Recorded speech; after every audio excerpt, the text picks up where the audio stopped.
வாழ்த்துரை வழங்க இருப்பவர் பெரும் மதிப்பிற்குரிய பேராசிரியர் ஐயா சுப வீரபாண்டியன் ஐயா அவர்கள்.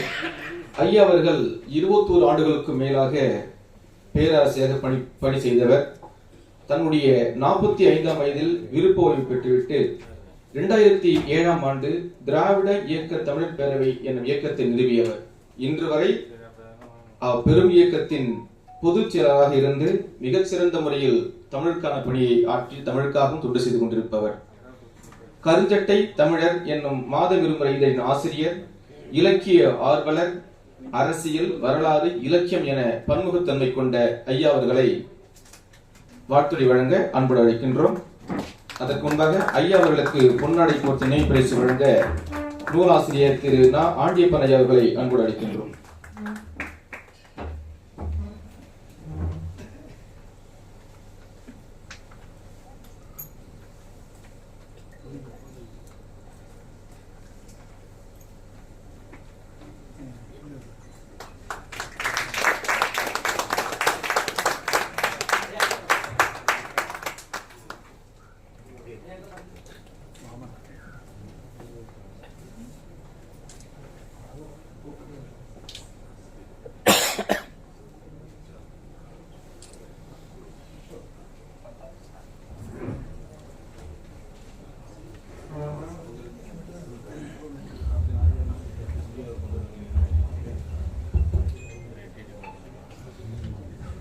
நம் பேரன்பிற்கும் பெருமதிப்பிற்கும் உரிய தமிழர் தலைவர் ஐயா ஆசிரியர், நூலாசிரியர் ஆண்டியப்பன், அரங்கில் கூடியிருக்கிற எழுத்தாளர்கள், கவிஞர்கள், பேராசிரியர்கள், உணர்வாளர்கள் அனைவருக்கும் என்னுடைய அன்பு வணக்கம்.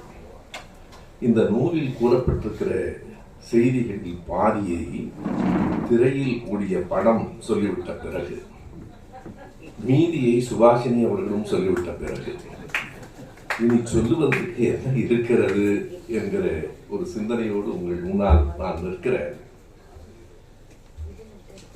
நம்முடைய ஐயா ஆண்டியப்பனாலும் சரி, இங்கே உரையாற்றிய நம்முடைய பிச்சினிக்காடு இழப்பவனாலும் சரி, அவர்கள் சிங்கப்பூரில் வாழ்கிறார்கள் என்பதை விட சிங்கப்பூரை காதலிக்கிறார்கள் என்பதுதான்.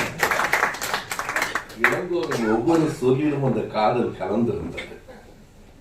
நாம் பிறந்த நாட்டுக்கு மட்டுமல்ல, எந்த நாடு நம்மை வாழ வைத்துக் கொண்டிருக்கிறதோ அந்த நாட்டுக்கும் அன்போடும் நன்றியோடும் இருப்போம் என்பதுதான் தமிழர்களுக்கு உள்ள, உலகம் முழுவதும் உள்ள அத்தனை இனத்தாருக்கும் உள்ள பெருமையாக இருக்க முடியும். எந்த நாட்டுக்கு போகிறோமோ அந்த நாட்டின் மொழியை கற்றுக்கொண்டாக வேண்டும். ஆனால் தமிழ்நாட்டுக்கு வருகிறவர்கள் மட்டும் அவர்கள் மொழியை நம்மை கற்றுக்கொள்ள சொல்லுவார். ஐயா பிரிஞ்சித்தனால் தான் சொல்லுவார், இந்த பரவாயில்லை என்ற சொல் எப்படி வந்தது தெரியுமா தம்பி என்று கேட்பார். நான் கூட்டணியில் சொல்லி இருக்கிறேன், அது மார்வாரி சொல்லும் தமிழ் சொல்லும் கலந்தது என்பார். எனக்கு அதுவரையில் தெரியாது.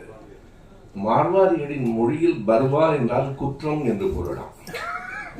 நம்மால் மார்வாரி கடைக்கு எதற்கு போவான் என்று தெரியும். கட்ட வேண்டிய நேரத்தில் பணம் கட்ட முடியாமல் கொஞ்சம் ஒரு வாரம் நேரம் கிடைக்குமா என்று கேட்டால் மார்வாரி பெரும் மனத்தோடு பர்வா நகி என்று சொல்கிறான். குற்றமில்லை. கொஞ்ச நாளில் அவன் தமிழை கற்றுக்கொண்டு பர்வா நகி என்பதற்கு பதிலாக பர்வா இல்லை என்று சொல்கிறான். அது பரவாயில்லை என்று அழகான தமிழ் சொல் போல் நமக்கு ஆகிவிட்டது என்பதுதான். எனவே பிற தேசங்களில், பிற மாநிலங்களில் வாழ்கிற போது அந்த இயல்புக்கு ஏற்றவாறு வாழ வேண்டியது இயல்பாக இருக்கிறது. ஆனால் வாழ வேண்டியிருக்கிறது என்பதாக அல்லாமல் பல தலைமுறைகளாக சிங்கப்பூரின் அழகில், சிங்கப்பூரின் பண்பாட்டில் அவர்கள் கலந்து வாழ்கிறார்கள். கலந்து வாழ்வது என்பதே ஒரு அழகு. கதர்ச்சட்டை போட்டிருந்தாலும் கருப்பு சட்டை பேச வேண்டிய செய்திகளை எல்லாம் பேசிவிட்டு சிதம்பர பாரதி போய் அமர்ந்திருக்கிறார்கள். அவர் கடைசியாக பேசிய வரிகள் எல்லாம் நான் பேச வேண்டிய வரிகள். எல்லாவற்றையும் அவர் அருமையாக பேசி இருப்பதற்கு அடிப்படை காரணம், என்னை சிங்கப்பூர் கலந்தது. நான் சிங்கப்பூரை பார்த்திருக்கிறேன், 2-3 முறை போயிருக்கிறேன். ஐயா ஆண்டியப்பன் அவர்களும் மறைந்த நண்பர் அருணாச்சலம் அவர்களும் ஏற்பாடு செய்த கூட்டத்தில் தான் கவிஞர் கண்ணதாசன் அவர்களை பற்றி நான் பேசினேன். முதலில் எனக்கு ஒரு தயக்கம் இருந்தது. ஏனென்றால் கவிஞர் கண்ணதாசனிடத்தில் எனக்கு உடன்பாடுகள் உண்டு, முரண்பாடுகளும் உண்டு. அதை அந்த மேடையில் சொல்வதற்கே அவர்கள் அனுமதித்தார்கள். எனவே நான் போயிருக்கிறேன். ஐயா ஆசிரியர் அவர்கள் என்னை ஒரு முறை நாளை காலை இந்த இடத்திற்கு வந்து விடுங்கள் என்று என்னை ஒரு இடத்தை கொண்டு போய் சிங்கப்பூரில் அழைத்து காட்டினார். அது கடற்கரை அல்ல, உயர்ந்த கட்டிடங்கள் அல்ல. ஆசிரியர் அவர்கள் என்னை அழைத்து கூட்டி கொண்டு போய் காட்டிய இடம் சிங்கப்பூரில் இருக்கிற அழகான நூலகம். மிக அற்புதமான, உலகத்திலேயே சிறந்த நூலகம் என்று சொல்லப்படுவது. அதற்கு பிறகுதான் கூட்டுப்புறத்தில் நம்முடைய அண்ணா நூற்றாண்டு நூலகம் கட்டப்பட்டது. தலைவர் கலைஞர் அவர்கள் வாழும்போது ஒரு முறை சொன்னார், நீ சிங்கப்பூர் நூலகம் பார்த்திருப்பீல்ல, அது மாதிரி என்று சொன்னார். அது மாதிரி அல்ல, அதை விட அழகாக கட்டியிருக்கிறீர்கள் என்று நான் குறிப்பிட்டேன். எனவே சிங்கப்பூரில் நாம் பார்ப்பதற்கும் ரசிப்பதற்கும் ஏராளமான இடங்கள் இருக்கின்றன.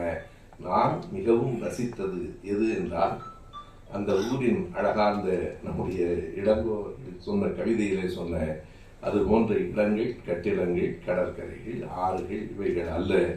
பல்வேறு மொழி, கலாச்சாரம், மதம், சாதி சார்ந்த மக்கள் சிங்கப்பூர் மக்களாக மட்டுமே அங்கு வாழ்கிறார்கள். அந்த அழகுதான் அழகானது. சீனர்கள் பலர், மலாய் மக்கள் கூடுதல்.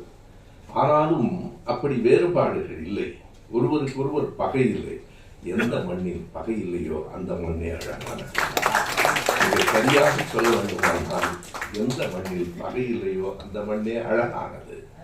பகை சூழ்ந்த ஒரு நிலம், மக்கள் வாழும் நிலம் எத்தனை அழகாக இருந்தாலும் அது ஆபத்தானது.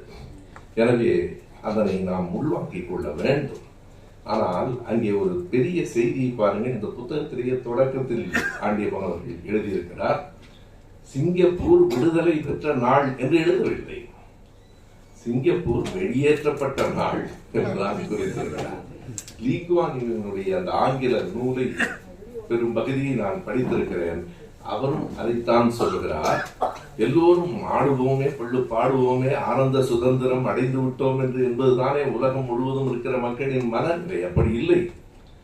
பாடுவோமே, கண்ணீர் சிந்துவோமே, நாங்கள் பிரிக்கப்பட்டு விட்டோம் என்பதற்காக என்று லீ குவான் யூவே கண்ணீர் சிந்திய ஒரு நாள் சிங்கப்பூர் விடுதலை பெற்ற நாள். 1965 ஆகஸ்ட் 9 திடீரென்று நீங்கள் தனிநாடு என்று அவர்கள் சொன்னால் வேண்டாம் என்று இவர்கள் சொன்னார்கள். இப்படி உலகத்தில் வேறு எங்கும் நடந்ததில்லை. பிரிந்து போங்கள் என்று அவர்கள் பிரித்து தள்ளி, இவர்கள் துயரத்தோடு அந்த ஊடகவியலாளர்களை சந்திக்கிற போது கூட ஒரு துயரத்தோடு நாங்கள் தனியாக பிரிக்கப்பட்டு விட்டோம், விடுதலை பெற்று விட்டோம் என்று சொல்லவே இல்லை. இந்த புத்தகத்திலேயும் நான் கவனித்தேன். சிங்கப்பூர் மலேயாவிலிருந்து வெளியேற்றப்பட்ட நாள். மலேசியா என்று நாம் சொல்லுகிறோம், அன்றைக்கெல்லாம் மலேயா என்று குறிப்பிடுவார்கள். எனக்கு சின்ன குழந்தையாக இருந்த காலங்களில் இருந்தே மலேயா பழக்கமான சொல். என்றால் எங்களுடைய தாத்தா, பெரியப்பா எல்லோரும் மலேயாவில் இருந்தார்கள். பெரியப்பா மலேயாவுக்கு போயிட்டார்னு சொல்லுவாங்க. என்ன வேடிக்கை என்றால், மலேயாவுக்கு போய் இங்கிருந்து அங்கே போய் சேர்வதற்கு கப்பலில் 7 நாட்கள் ஆகும். அங்கே போய் சேர்ந்து நலமாக வந்து சேர்ந்து விட்டேன் என்று அவர் போடுகிற அஞ்சல் அட்டை வந்து சேர இன்னொரு 7 நாள் ஆகும். ஒரு மனிதர் அங்கே போனது 14 நாட்களுக்கு பிறகுதான் தெரியும். 14 நாட்கள் வரையில் எங்கள் பெரியம்மா, பாட்டி, அத்தை எல்லோரும் வீட்டில் விருந்து சமைக்க மாட்டார்கள், இனிப்பு செய்ய மாட்டார்கள், புலால் உணவு உண்ண மாட்டார்கள். அந்த கடிதம் வருகிற வரையில் அப்படி இருப்பார்கள். ஆனால் போய் சேர்ந்த எங்கள் பெரியப்பாவும் தாத்தாவும் வேறு மாதிரி இருப்பார்கள். அது வேறு. உண்மையை சொல்ல வேண்டும் இல்லையா? அங்கே பலருக்கு குடும்பமே இருக்கிறது. பல உண்மைகளை வெளிப்படையாக சொல்ல வேண்டும். இந்த மக்கள், இந்த பெண்கள் அத்தனை அன்போடு காத்திருந்த காட்சிகளை நான் பார்த்திருக்கிறேன். இன்றைக்கு காலை சிற்றுண்டி முடித்துவிட்டு மதிய உணவுக்கு நாம் மலேசியாவுக்கு போய்விட முடியும். ஆனாலும் இந்த மலேசியாவில இருந்து சிங்கப்பூர் பிரிக்கப்பட்ட போது அந்த வேதனை, அந்த வருத்தம் அவர்களுக்கு இருந்தது. என்ன பெரிய செய்தி என்றால், 2 நாடுகள் பிரிகின்றன என்றால் எல்லைக்கோடு ஒன்று புதிதாக வரையப்படுகிறது. இந்த எல்லைக்கோடுகள் மாறுகிற இந்த கட்டத்திலே எல்லாம் எனக்கு ஹசன் சதான் மான்டோ எழுதிய அந்த சிறுகதை நினைவு. உருதிலே எழுதப்பட்ட கதை. அதை நான் ஆங்கிலத்திலே படித்திருக்கிறேன். மான்ட்ரோ எழுதியிருக்கிற ஒரு மனநல விடுதி பற்றிய கதை. மிக ஆழமான ஒரு செய்தியை சொல்லுகிற ஒரு சிறுகதை. இந்த நாட்டின் பிரிவினை பற்றி 1947 இந்தியா பாகிஸ்தான் என்று இரு நாடுகளின் பிரிவினையின் போது அந்த மனநல மருத்துவமனை எங்கே இருக்கிறது என்றால் அந்த பிரிகிற எல்லைக்கோட்டில் இருக்கிறது. இதை பாகிஸ்தானில் சேர்ப்பதா இந்தியாவில் சேர்ப்பதா? அந்த மனநல மருத்துவமனையில் உள்ளவர்களையே போய் கேட்கிறார்கள், நீங்கள் இந்தியாவில் இருக்கிறீர்களா பாகிஸ்தானில் இருக்கிறீர்களா? அவர்கள் சொல்லுகிறார்கள், நாங்கள் இங்கேயே நீங்கள் இங்கேயே தான் இருக்க போகிறீர்கள். ஆனால் இந்தியாவில் இருக்கிறீர்களா பாகிஸ்தானில் இருக்கிறீர்களா? இந்த இடத்தில் தானே இத்தனை காலம் இருக்கிறோம், இங்கே மறுபடியும் புரிகிற மாதிரி கேட்கிறார்கள். அந்த இடத்தில் தான் அந்த மான்ட்ரோ எழுதி இருக்கிற அந்த கற்பனை இருக்கிறது பாருங்கள். இந்தியாவிலா பாகிஸ்தானிலா என்றால் அவர்கள் இதே இடத்தில் இருக்கிறோம் என்கிறார்கள். போகட்டும், நீங்கள் இந்தியர்களாக இருக்க போகிறீர்களா பாகிஸ்தானியர்களாக இருக்க போகிறீர்களா?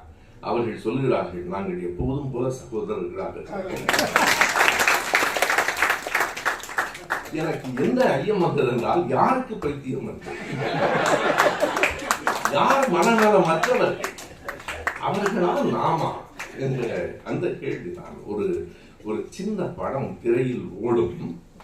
சிறுவர்கள் விளையாடி விட்டு அந்த கற்களை எல்லாம் தெருவிலேயே போட்டு விட்டு போய்விடுவார்கள். ஒரு பெரிய கல் பாதையில கிடக்கும். அந்த பாதையின் வழியாக வருகிறவர்கள் அதை தாண்டி போகிறார்கள். காதலர்கள் வருகிற போது கொஞ்சம் பிரிந்து மறுபடியும் சேர்வார்கள். அவர்களுக்கு இருந்த ஒரே ஒரு வருத்தம், கொஞ்சம் பிரிய வேண்டியிருந்தது.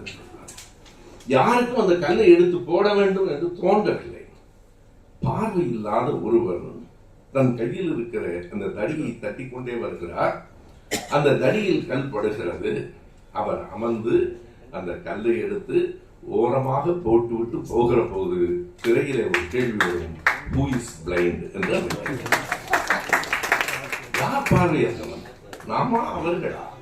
அதே போல இந்த மனநல மருத்துவமனையில் அங்கே மான்ட்ரோ கேட்பார், யார் மனநலமற்றவர் என்று. உலகம் முழுவதும் இப்படித்தான் எல்லை கோடுகளுக்காக, பல்வேறு சிக்கல்களுக்காக, சாதிக்காக, மதத்துக்காக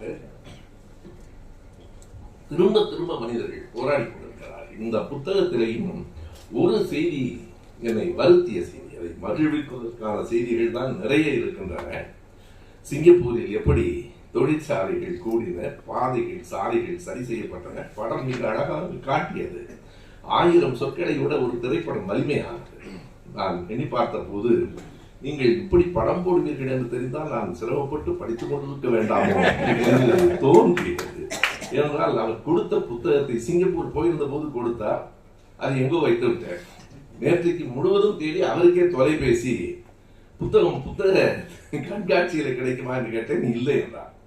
மீண்டும் தேடிய பிறகு அந்த புத்தகத்தை நேற்று எடுத்து இன்று அதிகாலையில் இருந்து அதை படித்துக் கொண்டிருந்தேன். இங்கே வந்த பிறகு இப்படி படத்தை அவர் அனுப்பியிருந்தால் எளிதாக இருக்கிறேன். அத்தனை வரலாற்று செய்திகளும் நூலில் இருக்கின்றன. இளங்கோ பாராட்டியது பொய்யில்லை. ஆண்டியப்பன் அவர்களுக்கும் இந்த புத்தகத்தை எழுதியதற்காக அவருக்கு 1000 விருதுகளை கொடுக்கலாம். இத்தனை வரலாற்று செய்திகளை எழுதியிருக்கிறார் என்பதல்ல, எளிமையாக எழுதியிருக்கிறார். படிக்கிற பழக்கம் இல்லாதவர்களுக்கு கூட இந்த புத்தகம் படித்தால் புரியும். எது வருத்தம் தருகிற பகுதியாக இருக்கிறது என்றால் அதுவும் வரலாற்றின் ஒரு பகுதி. ஜப்பானியர்கள் சிங்கப்பூரை, மலேசியாவை கைப்பற்றினார்கள் பாருங்கள். அந்த காலகட்டம் இருக்கிறதே, 2வது உலகப் போரின் இறுதி பகுதி. 1942 45 வரைக்கும் இந்த கிழக்கு பகுதியில் இருந்த நாடுகள் பட்ட துயரங்கள், அதனை நான் ஆண்டியப்பன் அவர்கள் புத்தகத்திலே மட்டுமல்ல, மறைந்த பெரியவர் யூனூஸ் எழுதியிருக்கிற என் பர்மிய நாட்குறிப்பு என்னும் ஒரு புத்தகத்தை படித்திருக்கிறேன். அந்த புத்தகத்தை ஹாங்காங்கில் போய் வெளியிட்டு 1 மணி நேரம் பேசுகிற ஒரு வாய்ப்பு எனக்கு கிடைத்தது. அந்த புத்தகம் ஒவ்வொருவரும் நாம் வரலாற்றை, மனித இயல்பை புரிந்து கொள்வதற்கு படிக்க வேண்டிய புத்தகம். அவர் பர்மாவிலே இருந்தார். இந்த புத்தகத்திலேயும் ஒரு செய்தி வருகிறது. இவர்கள் என்ன செய்கிறார்கள்? ஜப்பானியர்கள் ஆட்சிக்கு வந்ததற்கு பிறகு இங்கே இருக்கிற மலாய் மக்களை, சீன மக்களை, இந்தியர்களை சயாம் ரயில் பாதை அமைக்கும் திட்டத்துக்கு அனுப்புகிறார்கள். அதில் ஒரு புத்தகமே இருக்கிறது, சயாம் மரண ரயில் பாதை. அது வெறும் ரயில் பாதை அல்ல, சயாம் மரண ரயில் பாதை. சயாம் என்றால் என்ன எனக்கு புரியவில்லை. அது தாய்லாந்தின் பழைய பெயர். சயாமிலே இருந்து மியான்மருக்கு என்றால் மியான்மரும் எனக்கு புரியவில்லை, பர்மா தான் நமக்கு தெரியும். மியான்மர் இன்றைய பெயர். எனவே இன்றைய தாய்லாந்திலிருந்து இன்றைய மியான்மருக்கு, அன்றைய சயாமிலே இருந்து அன்றைய பர்மாவுக்கு வந்த அந்த ரயில் பாதை 415 கிலோமீட்டர் நீளமுடைய அந்த ரயில் பாதையில் எத்தனையோ உயிர்கள் பலியாகின. மிகுந்த கொடுமைகளுக்கு இடையில தான் அந்த பாதை கட்டப்பட்டது. அந்த செய்திகளை எல்லாம் சொல்கிற நேரத்தில் நம்முடைய மறைந்த யூனுஸ் அவரிடம் தன்னுடைய பர்மிய நாட்குறிப்பில் என்ன எழுதுகிறார் என்றால், இந்த பிரிட்டிஷ் ஒழிந்தது என்று நாங்கள் கொண்டாடினோம். சிங்கப்பூர்ல கூட அந்த குறிப்பு எனக்கு இல்லை. அவர் எழுதுகிறார், நாங்கள் காத்திருந்தோம் இந்த பிரிட்டிஷார் ஒழியட்டும். எனவே பிரிட்டிஷார் ஒழிந்து ஜப்பானியர்கள் வந்த பிறகுதான் தெரிந்தது பிரிட்டிஷாரே ஜப்பானியர்கள் எவ்வளவு கொடுமைப்படுத்தினார்கள் என்று அந்த புத்தகத்திலும் இருக்கிறது, இந்த புத்தகத்திலும் இருக்கிறது. இந்த புத்தகத்தில் சில சித்திரவதைகள் சொல்லப்பட்டிருக்கின்றன. நான் இந்த அரங்கில் சொல்லுவதற்கு கூட எனக்கு தயக்கமாக இருக்கிறது. இப்படிப்பட்ட கொடூரங்கள் இந்த உலகத்திலேயே இருக்கக்கூடாது என்பதுதான். ஜப்பானியர்கள் நல்லவர்களா? நல்லவர்கள். சீனர்கள் நல்லவர்களா? நல்லவர்கள். இந்தியர்கள் நல்லவர்கள். ஆனால் எந்த நாட்டின் ராணுவமும் நல்ல ராணுவம் இல்லை. எந்த நாட்டின் ராணுவமும் நல்ல ராணுவம் இல்லை. நான் கூட ஒரு கட்டத்திலே கங்கை கொண்டான், கடாரம் கொண்டான் பெருமையாக பேசி மகிழ்ந்திருக்கிறேன். மலேசியா போன போதுதான் அது கெடார் என்கிற பகுதியை தான் நாம் கெடாரம் என்று சொல்லிக் கொண்டிருக்கிறோம் என்று புரிந்தது. எனக்கு கெடாரம் என்பது எங்கே இருக்கிறது என்று தெரியாமலேயே கங்கை கொண்டான் தமிழர் கடாரம் பற்றி எல்லாம் பேசியிருக்கிறோம். ஆனால் இப்போது என்ன தோன்றுகிறது என்றால், ஒன்றையும் கொள்ள வேண்டாம், எந்த நாடும் வல்லரசாக வேண்டாம், எல்லா நாடுகளும் நல்லரசாக இருந்தால் போதும். நான் அப்துல் கலாம் அவரிடத்திலே மிகுந்த அன்புடைய வந்தார். ஆனாலும் அவருடைய வல்லரசு கனவில் எனக்கு உடன்பாடு இல்லை. இந்தியா மட்டுமல்ல, எந்த நாடும் வல்லரசாக வேண்டியதில்லை. வல்லரசு என்றால் அடுத்த நாட்டை பிடிப்பது, அடுத்த நாட்டை அழிப்பது, அவரவர் நாட்டில் அவரவர் வாழ்க என்பதுதான் சரி. மற்ற நாட்டு மக்களோடும் அன்போடு வாழ்க என்று சொல்லிக் கொடுத்தாக வேண்டும். இனி நாம் என்ன சொல்லிக் கொடுக்க வேண்டும் என்றால், உலகத்தை எல்லாம் பிடிக்க வேண்டும் என்று அல்ல, போரற்ற உலகத்தை ஆக்க வேண்டும் என்பதுதான். போரற்ற உலகம். அந்த போரில் ஏற்பட்ட அந்த காயங்கள் எத்தனை கொடுமையானவை என்பதை அவர் சொல்லி-இருக்கிறார். பல்வேறு விதமான சித்திரவதைகள். நேற்றைக்கு கூட ஒரு திரைப்படத்திலே நான் பார்த்தேன், கை விரலில் இருக்கிற நகத்தை பிடித்து உருவி எடுப்பது. நேற்றைக்கு பராசக்தியில அந்த காட்சியை நான் பார்த்தேன். அது அப்படியே அங்கே நடந்திருக்கிறது. அது மட்டுமல்ல, இதுவரை நான் கேள்விப்படாத இன்னொரு சித்திரவதை அந்த புத்தகத்திலே சொல்லப்பட்டிருக்கிறது. ஒருவனை கைகளை எல்லாம் கட்டிவிட்டு, கால்களையும் கட்டிவிட்டு, அவனுக்கு தேவைக்கு மேலே தண்ணீரை கொடுத்து கொண்டே இருப்பது. நீங்கள் பாருங்கள், சித்திரவதை என்பது எப்படி வேண்டுமானாலும் வரலாம், அடித்துத்தான் என்பது அல்ல. தண்ணீர் கொடுக்கவே இல்லை என்றாலும் சித்திரவதை தான். ஒருவனை தண்ணீர் குடித்துக் கொண்டே இரு என்பதும் சித்திரவதை தான். என்றைக்கும் இந்த வாழ்க்கை என்பதை அளவு சார்ந்தது. படிப்பது நல்லதா? நல்லது. படித்துக் கொண்டே இருப்பது நல்லதா? நல்லதில்லை. உண்பது, உறங்குவது, விளையாடுவது எல்லாம் நல்லது. உண்டு கொண்டே இருப்பதும் உறங்கிக் கொண்டே இருப்பதும் நல்லதில்லை. வாழ்க்கை என்பது அளவு சார்ந்தது. வாழ்க்கை என்பது அளவு சார்ந்தது. உப்பு அமைந்தற்றால் புலவி என்று வள்ளுவன் தெரியாமலா சொன்னார். உப்பு இல்லாமல் உண்ண முடியாது, உப்பை கொட்டியும் உண்ண முடியாது. நான் பல நேரங்களில் சொல்லி இருக்கிறேன். நாங்கள் சிறையில் இருக்கிற போது ஒரு நாள் அவர்கள் உப்பு மிக குறைவாக போட்டு விட்டார்கள், அல்லது உப்பே இல்லை. நான் முகம் சுரிக்காமல் அதை சாப்பிட்டுக் கொண்டிருந்த காட்சியை பார்த்து என் கூட இருந்த கைதியாக அப்போது என்னோடு இருந்த மருத்துவர் தாயப்பர், அவர் உணவு உண்ண உட்கார்ந்த பிறகு, ஆனா இதுதானா நீ இப்ப சாப்பிட்டீங்களே? ஆமான்னு. உங்க கை ரெண்டையும் கொடுங்க, கொஞ்சம் கண்ணில் ஒத்திக்கிறேன். ஏன்னு கேட்டேன். முகமே சுளிக்காம இது எப்படியா சாப்பிட்டீங்கன்னு கேட்டேன். உடனே பக்கத்துல சொன்னார், இப்பவே கூப்பிட்டு ஜெயிலரை கூப்பிட்டு உப்பை போடலன்னு சொல்லுங்க. சும்மா அது என்ன பண்ணணும்னு எனக்கு தெரியும். நீங்க அவன் அது எப்படி சரி பண்ணணும்னு நம்ம யோசிக்கணும். இப்ப கூப்பிட்டு சிறை அதிகாரியை கூப்பிட்டு அவன் உப்பே போடலன்னு சொன்னா அவர் கூப்பிட்டு எனக்கு அடி அடிப்பார். அடுத்த நாள் மொத்த உப்பையும் உணர்ந்து போட்டுட்டு, ஏன்னா அவனும் கைதி தான், அவனும் சிறையில் இருக்கிறான், அவன் கைதி. அடுத்த நாள் உப்பு சரியா இருக்கான்னு கேட்பான். வேண்டாம். அன்று மாறி அந்த தம்பி வருகிற போது சொன்ன, ராஜா இன்னைக்கு உப்பு போட குறைஞ்ச கண்ணு. ஐயோ அப்படியா ஐயா, நான் பாத்துக்கிறேன்னா. அன்றிலிருந்து கடைசி வரைக்கும் ஒரு நாள் உப்பு கூடியதும் இல்லை, குறைந்ததும் இல்லை. காரணம் காரணம் அவன் மீது நான் கொண்ட, என் மீது அவன் கொண்ட அன்பு கூடவும் இல்லை குறையவும் இல்லை. அன்புதான், உப்பு அல்ல. அன்புதான் உலகத்தில் பெரியது, அன்புதான் உலகை ஆளும். எனவே அந்த ஜப்பானியர்கள் நல்லவர்கள் என்று கருதி, ஜப்பானியர்கள் வந்துவிட்டார்கள், பிரிட்டிஷார் ஒழிந்து விட்டார்கள் என்று அந்த பர்மாவிலே கொண்டாடினார்கள். சிங்கப்பூரிலும் அந்த மாற்றம் நிகழ்ந்திருக்கிறது. ஆனால் அதற்கு பிறகு பிரிட்டிஷாரை விட ஜப்பானியர்கள் கொடுமையாக இருந்திருக்கிறார்கள். பின்னால் 1942 45 வரையில் 3 ஆண்டுகள், 41 டிசம்பர் 8ஆம் தேதி தொடங்குகிற அந்த தாக்குதல் தொடர்ந்து வெற்றி பெற்று 30 நாடுகளுக்கு பல இடங்களை ஜப்பானியர்கள் பிரிட்டிஷாரிடமிருந்து கைப்பற்றி விடுகிறார்கள். 3 ஆண்டுகள் அவர்களின் ஆட்சி. அதற்கு பிறகு மறுபடியும் பிரிட்டிஷாரினுடைய ஆட்சி. அதற்கு பின்னால் 57 விடுதலை, 65 சிங்கப்பூர் வெளியேற்றப்படுகிறது. விடுதலை பெறவில்லை. இன்று வரை அங்கே வாழ்கிற மக்கள், நான் நேரில் பார்த்திருக்கிறேன், உங்களில் பலர் கண்டிப்பாக சென்றிருப்பீர்கள். அங்கே வாழ்கிற மக்கள் காட்டுகிற அன்பு இன்றைக்கும் இந்தியர்களில், சுபாஷினி அவர்கள் சொன்னது போல 80 விழுக்காடு தமிழர்களாக இருந்தாலும் ஒரு குறை உண்டு. ஆண்டியப்பன் போன்றவர்களுக்கு அங்கே இருக்கிற அமைச்சர்களோடு நேரடியாக தொடர் உண்டு. தீபாவளி தான் தமிழர் விழா என்று அவர்கள் நினைத்து இருக்கிறார்கள். தீபாவளிக்கு தான் விடுமுறை விடுகிறார்கள். பொங்கல் தான் நம் விழா என்று கொஞ்சம் புறத்து சொல்லுங்கள். தமிழர்கள் சொல்லுங்கள். நிம்மரபாரதி சரியாக சொன்னார்.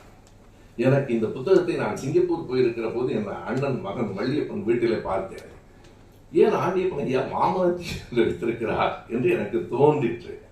ஏனென்றால் பாருங்கள், நாம் தீபாவளி கொண்டாடுவதற்கும் நம் கேரள நண்பர்கள் ஓணம் கொண்டாடுவதற்கும் பெரிய வேறுபாடு.